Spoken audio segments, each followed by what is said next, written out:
একটা ছোট্ট ভুল সব করে দিতে পারে ভন্ডুল। টুর্নামেন্টের এই পর্যায়ে এসে তেমন কোনো ভুল আসলে ভুল না, রীতিমতো ক্রাইম। ভ্যাঙ্কুভার স্টেডিয়াম প্রস্তুত রাত 2টার ম্যাচের জন্য, যেখানে সুইজারল্যান্ডের প্রতিপক্ষ কলম্বিয়া। সুইজারল্যান্ড কাতারের সাথে হোঁচট খেয়েও বসনিয়া ও কানাডাকে গুড়িয়ে দিয়ে সগৌরবে নক আউটে রেখেছে পা। ইয়াকিনের ডেরায় এখন আত্মবিশ্বাসের বারুদ। মাঝমাঠে জাকা আর ফ্রয়লারের সেই ওয়েল নোন ব্যালেন্স আর তরুণ মানজাম্বির ক্ষুরধার গতি সুইসদের মূল অস্ত্র এটাই।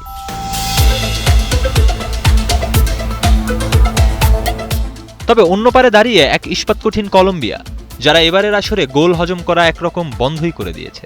টানা 3টি ক্লিন শিট, কিন্তু এই নকআউট লড়াইয়ের ঠিক আগ মুহূর্তে নেস্তর লরেঞ্জোর শিবিরে বড় ধাক্কা। হ্যামস্ট্রিং ইনজুরিতে বিশ্বকাপ থেকেই ছিটকে গেছেন তাদের স্ট্রাইকার জন কর্ডোবা। তার জায়গায় লুইস সুয়ারেজের ওপর দায়িত্বের পাহাড়।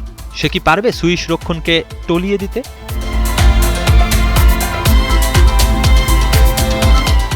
কলম্বিয়ার গেম প্ল্যান বেশ পরিষ্কার। লুইস দিয়াজের ড্রিবলিংয়ে সুইস রক্ষণকে টেনে আনা, তারপর অপোনেন্ট ব্যাকলাইনের পেছনে স্পেস খুঁজে নেওয়া। অন্যদিকে সুইজারল্যান্ডের টার্গেটও ফিক্সড। প্রথমে নিজেদের জমাট ব্লক সুরক্ষিত রাখা, তারপর এমবোলোকে টার্গেট করে নিখুঁত কাউন্টার অ্যাটাক। ভ্যাঙ্কুভারের বাতাস হয়তো সাক্ষী হবে এমন সব ট্যাকটিক্যাল দাবা খেলার।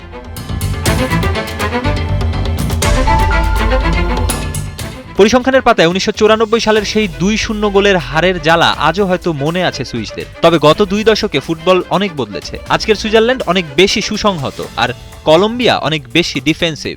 মিশেল অ্যাবিশার কিংবা সিলভান উইডমারদের চোটের খবর হয়তো সুইস শিবিরে কিছুটা শঙ্কা বাড়িয়েছে, কিন্তু ইয়াকিনের পরিকল্পনা কতটা অটল তার উত্তর মিলবে মাঠের বাসিতে।